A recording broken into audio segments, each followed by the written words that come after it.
다음 소식으로 좀 가보겠습니다. 이번엔 유호정 기자가 준비했죠? 네, 제가 준비한 마지막 아이템, 이 법카 의혹 김혜경 경찰 출석 전당대회 변수입니다. 이재명 후보의 배우자 김혜경 씨가 조금 전 경찰에 출석을 했습니다. 이른바 법인카드 유용 의혹과 관련해서 경찰 조사를 받기 위해서인데요. 오늘 출석 당시 모습부터 보고 오겠습니다.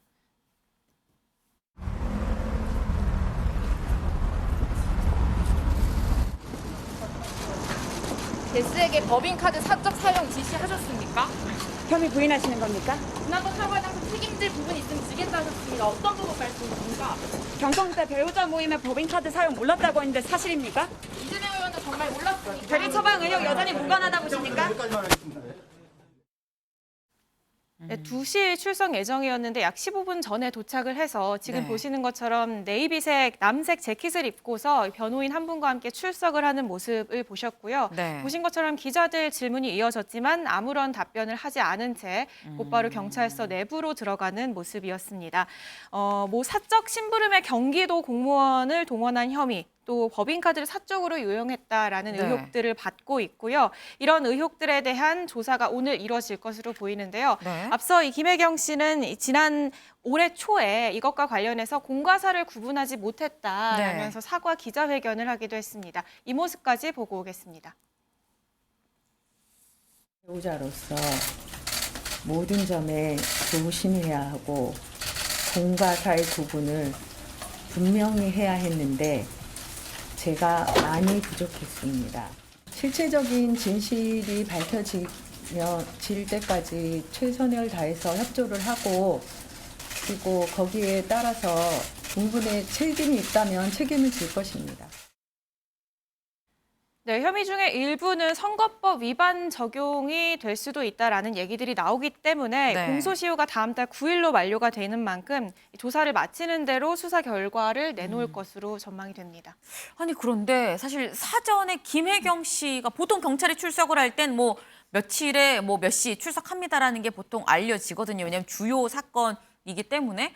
그런데 김혜경 씨는 좀 얘기가 안 나왔었던 것 같은데요. 네, 사실 게다가 이재명 의원 측에서는 보복 수사다라고 주장을 하고 있기 때문에 정치권에서 민감한 사건인 만큼 경찰에서도 이 소환 일정에 대한 보안을 좀 각별히 신경을 쓰는 분위기였거든요. 네. 그런데 최근 이재명 의원 측에서 네. 경찰의 출석 요구서를 받았다, 소환 일정을 조율하고 있다라는 사실을 먼저 공개하면서 선제 대응에 나섰습니다. 오늘도 마찬가지였는데요. 출석 1시간 전에 이재명 의원 SNS에 직접 출석 사실을 공개를 했습니다. 그 이후에 기자들도 이 경찰서로 몰려들었고요. 네. 출석 사실과 함께 법인카드 사용 지시한 적 없고 부당 사용 사실도 알지 못했다. 네. 그 여부 알지 못했는데 이렇게 소환 조사하는 거 유감스럽다라는 입장을 함께 밝혔습니다.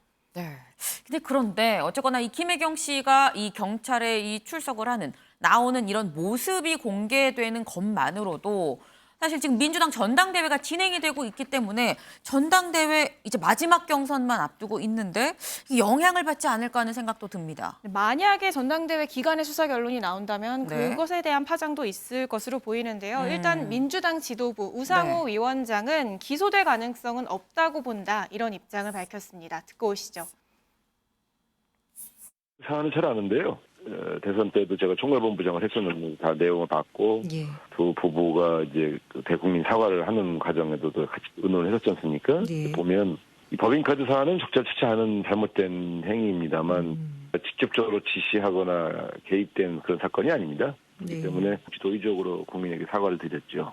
실제로는 그것은 이제 밑에 있는 직원들이 임의로 카드 사용 그런 식으로 한 것이거든요. 그래서 저는 뭐 이 문제에 대해서 기소될 가능성도 없고 그렇게 저는 보고 있습니다. 왜냐하면 이 문제에 직접적인 지시를 하거나 관여한 적이 없고, 물론 사온 음식을 그런 법인카드로 계산한 음식을 드신 경험은 있기 때문에 도의적으로 사과를 드린 것이지 그 카드를 그렇게 쓰라고 지시한 적은 없거든요. 이 두 분이 직접 사법 처리 당할 가능성은 없습니다. 네, 윤경호 위원님. 이 이재명 후보, 이재명 의원한테 이 오늘의 김혜경 씨의 경찰 출석 영향 없을까요? 전당대회에? 글쎄요, 이게 어떤 방향으로 갈지 예단하기 사실 쉽지는 않을 것 같아요. 그러니까 왜냐하면 전당대회 지금 8월 28일까지잖아요. 네. 이 중간에 이렇게 공개가 됐고 경찰이 저렇게 직접 불렀는데 배려가 아니고 저렇게 공개적으로 소환을 해버린 셈이 됐잖아요. 네. 저런 게 이 야당의 어찌됐든 유력한 대표 후보의 부인을 저렇게 공개적으로 소환을 하느냐라는 식의 네. 동정론 내지는 이거 좀 너무하는 거 아니냐 이런 식의 여론이 일 수도 있어요. 이건 물론 네. 야당 지지자들 그러니까 민주당 지지자들이 네. 아니라 이 중도적인 아니면 이걸 객관적이고 합리적으로 보는 쪽의 시각 그게 중요한 거 아니겠어요? 네. 그러니까 그런 점에서 보면 오히려 이재명 후보 쪽에 굉장히 동정론으로 갈 수도 있고요. 그러나 실제로 조사를 해보니까 여러 가지 정황상 당시 지사의 부인인 김혜경 씨가 이걸 몰랐다거나 아니면 지시를 안 하고 이게 이 일이 이루어지겠느냐라는 뭐 이런 정황이나 아니면 경찰이 뭔가 증거를 가지고 빼도 박도 못하게 만약에 밀어버린다면 네. 그런다면 사실 그건 굉장히 도덕적으로뿐만 아니라 실질적인 타격이. 타격이 불가피하겠죠. 그런 점에서 어느 쪽으로 가느냐는 상황을 좀 더 두고 봐야겠습니다만 네. 다른 유사한 사례들 그러니까 관례상 이렇게 돼 왔다라는 걸로 넘어간 정치인들 일이 많거든요. 이를테면 기사가 뭐 주유비를 하루에 뭐 4번씩 무슨 뭐 주유를 했다 이런 거 사실 당시에 그 의원이나 원내대표 했던 그 정치인이 알았을까 뭐 이런 거 생각해 보면 네. 관례로 넘어간다면 경찰이 이 정도 선에서 뭐 무리를 안 할 걸로 그렇게도 생각도 됩니다. 네. 일단 뭐 우상호 비대위원장도 기소될 가능성은 없다라고 지금 얘기를 했습니다. 그러니까 이재명 후보한테 뭐 추가 타격이 있진 않을 거다라는 얘기인 건데 사실 이게 이 후보한테 타격이 되냐 안 되냐의 관건은 기소가 되냐 안 되냐 이 부분일 겁니다. 기소가 되면 당직을 정지할 수 있다라는 이 당원 80조 때문인 건데 지금 이게 사실 논란의 당사자인 이재명 의원이 어제 이 당원 80조에 대해서 직접 입을 열었어요. 네, 이 후보 지지자들 앞에서 관련 얘기를 했는데요. 네. 이 지지자들이 지금 이 당원 80조 삭제를 좀 강하게 요구를 하고 있는 상황이잖아요. 네. 그런데 이 후보는 지지자들에게 기소하면 바로 직무정지가 된다고 생각하는 분들이 많은 것 같은데 그렇지 않다라는 얘기를 했습니다. 네. 즉시 이 정지하고 징계를 요청할 수 있는 건 사무총장 재량이기 때문에 아무 문제 없다라는 얘기를 했는데요. 그러니까 사무총장의 재량이 네. 인정이 되기 때문에 설사 현재 수사 중인 사건들이 기소가 된다고 해도 네. 당장 직무가 정지되지는 않을 거다라는 취지의 얘기를 했습니다. 소정석 위원님, 네. 지금 기소가 돼도 직무정지시키는 건 사무총장 재량이라 문제가 없다라는 얘기는 기소가 돼도 사무총장이 버티고 있으면 당원 80조 유명무실하게 될 수 있다라는 얘기로 지금 사실 들리거든요. 근데 사무총장은 당대표가 임명을 하잖아요.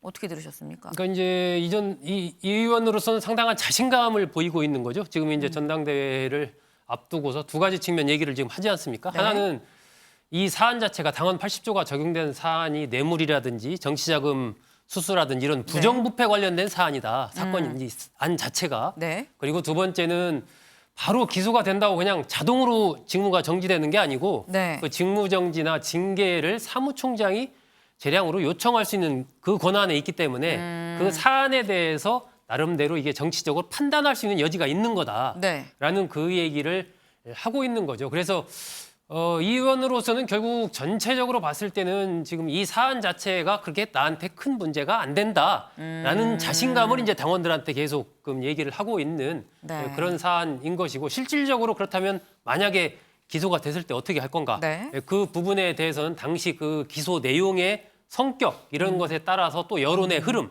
이런 것에 따라서 좀 달라질 수가 있겠죠. 네. 지금 뭐 당원 80조 관련해서도 이 당내에서 굉장히 논란이긴 했습니다만 일단 매듭이 좀 지어진 상황입니다. 그런데 요정 기자, 이거 말고 또 다른 걸 두고 또 이재명 방탄 논란이 벌어졌어요. 김영 기자. 네, 네. 또 다른 네, 어떤 내용? 누가 하실래요? 네, 제가 하겠습니다. 네. 이 권리당원 규모를 200만 명 규모까지 좀 늘리겠다. 네. 이런 내용을 좀 이재명 의원이 이야기를 네. 하면서 지금 비명계에서 지금 반대 목소리가 지금 나오고 있는데요. 네.